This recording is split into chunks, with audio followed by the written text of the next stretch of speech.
요즘 모바일 뱅킹 진짜 편하죠? 손가락 몇 번만 까딱하면 송금이 그냥 끝나버리니까요. 근데 바로 그 편리함 때문에 우리 모두를 한순간에 멘붕에 빠뜨리는 실수가 생기곤 합니다. 네, 바로 차고 송금입니다. 실수로 전혀 모르는 사람한테 돈을 보내는 이 흔하면서도 정말 골치 아픈 문제. 오늘 저랑 같이 그 해결책까지 한번 쑥 시원하게 파헤쳐 보겠습니다. 와, 이거 정말 상상만 해도 등골이 오싹해지죠? 아마 지금 이걸 보고 계신 분들 중에서도 한 번쯤은 어떡하지 하면서 가슴을 쓸어내린 경험 있으실 거예요. 자, 바로 이 질문에서부터 차고 송금 문제의 가장 핵심적인 부분으로 들어가 보도록 하겠습니다. 우선 용어부터 확실하게 정리하고 가죠. 차고 송금. 말 그대로입니다. 계좌번호를 잘못 입력했거나 받는 사람 이름을 착각했거나 하여튼 보내는 사람의 실수 때문에 엉뚱한 사람 계좌로 돈이 들어가는 금융사고를 말하는 겁니다. 자, 그런데 이 문제가 왜 이렇게 복잡할까요? 차고 송금이 한번 딱 발생하면 이건 단순히 돈을 잘못 보낸 사람만의 문제가 아니게 됩니다. 여기에는 돈을 보낸 사람, 그리고 그 돈을 받은 사람, 또 그 중간에 껴있는 은행까지 이 세 주체의 이해관계가 아주 복잡하게 얽히기 시작하거든요. 먼저 돈을 보낸 사람, 송금인 입장에서 한번 생각해 볼게요. 실수는 내가 했죠. 근데 내 돈을 돌려받는 과정이 절대 간단치가 않아요. 만약에 돈 받은 사람이 나 못 돌려줘요 하고 버티면 소송까지 가야 되거든요. 그 시간, 그 비용 생각하면 특히 금액이 얼마 안 될 때는 그냥 포기해버리는 경우가 정말 많습니다. 너무 억울하죠? 반대로 돈을 받은 수취인은 어떨까요? 처음엔 이게 웬 떡이냐 싶을 수도 있죠. 하지만 은행 같은 곳에서 그거 차고 송금된 돈입니다 하고 연락을 받는 바로 그 순간 법적으로 타인의 재산을 복원하는 사람이 되어버립니다. 여기서부터 법적인 책임이 생기기 시작하는 거예요. 그럼 은행은요? 많은 분들이 은행이 다 알아서 해결해 줄 거라고 생각하시지만 사실 은행은 그냥 중간에서 중개자 역할만 할 뿐입니다.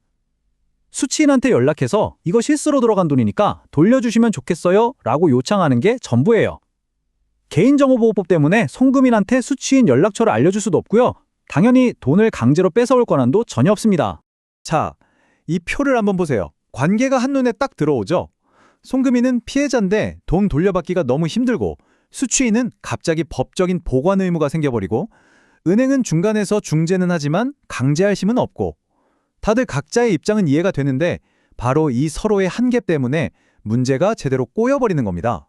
자, 이제 이 문제를 법적으로 한번 들여다볼게요. 여기서 가장 중요한 포인트가 뭐냐면 돈을 받은 수취인의 행동이 과연 선이었냐 아니면 악이었냐 이걸 구분하는 겁니다. 이 구분에 따라서 이게 그냥 민사 문제가 될 수도 있고 아니면 형사 범죄가 될 수도 있어요. 자, 이 슬라이드가 진짜 흥미로운 지점인데요. 만약에 수취인이 차고 송금이라는 사실을 몰랐다면 이건 선의로 봐요. 그래서 부당하게 얻은 이익만 돌려주면 되는 그냥 민사상의 의무만 생깁니다. 하지만 실수로 들어온 돈인 줄 알면서도 그 돈을 써버렸다? 이건 악의적인 행동으로 보고 형법상 횡령죄라는 범죄가 성립되는 겁니다. 차이가 어마어마하죠. 실제 법원의 판단도 아주 명확합니다.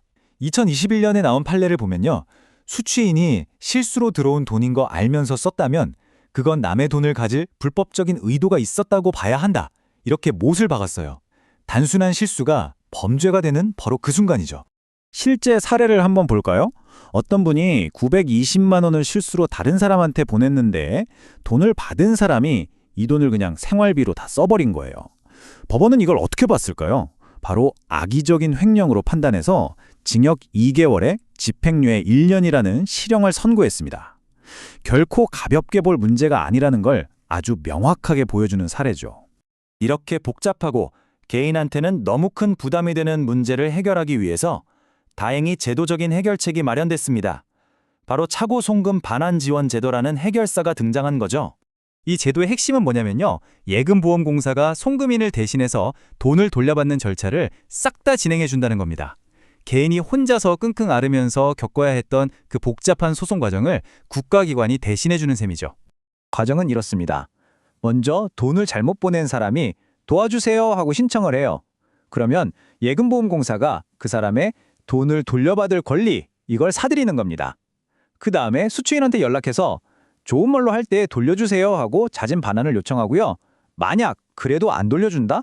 그러면 법원을 통해서 강제로 회수를 진행하는 거죠. 이렇게 돌려받은 돈에서 들어간 비용을 뺀 나머지를 원래 주인에게 돌려주는 구조입니다. 물론 이렇게 좋은 제도를 아무 때나 다 이용할 수 있는 건 아니에요. 세 가지 핵심 조건이 있는데요. 이 조건들을 모두 만족해야만 신청할 수 있습니다. 하나씩 빠르게 한번 짚어볼게요. 첫 번째 조건은 바로 금액입니다. 실수로 보낸 돈이 최소 5만 원은 넘어야 이 제도를 이용할 수 있습니다. 그리고 상한선도 정해져 있어요. 최대 1억 원 이하의 금액까지만 지원을 받을 수 있고요. 마지막 세 번째는 시간입니다. 돈을 잘못 보낸 날로부터 딱 1년 안에 신청해야 합니다. 이 기간이 지나면 아쉽지만 신청할 수 없어요. 자, 정리하면 5만 원 이상, 1억 원 이하, 그리고 1년 이내 이 세 가지 요건 꼭 기억해 두셔야 합니다. 자, 이제 한번 정리를 해보겠습니다. 결국 이 차고 송금이라는 문제는요, 더 빠르고 더 편한 기술을 추구하는 우리와 언제든 실수를 할 수 있는 인간의 본성이 딱 부딪히면서 생기는 어쩌면 필연적인 현상일지도 모르겠습니다. 그래서 우리가 꼭 기억해야 할 핵심은 이겁니다. 첫째, 예방이 최선이에요. 보내기 버튼 누르기 전에 제발 딱 한 번만 더 확인하세요. 둘째, 실수가 일어났을 때 돈 받은 사람의 행동에 따라서 이게 범죄가 될 수도 있다는 점을 명확히 알아야 합니다. 그리고 마지막으로 혹시라도 그런 일이 생겼을 때 우리를 도와줄 제도가 마련되어 있다는 사실을 기억하는 것, 이게 중요합니다. 이 모든 이야기는 결국 우리에게 이런 질문을 던지는 것 같아요. 기술이 편리해질수록 우리의 실수는 어쩌면 더 잦아질지도 모릅니다. 그렇다면 과연 기술은 우리의 이런 인간적인 실수까지 모두 막아주는 방향으로 가야 할까요? 아니면 모든 책임은 결국 마지막에 버튼을 누르는 우리 자신에게 있는 걸까요? 여러분은 어떻게 생각하시나요?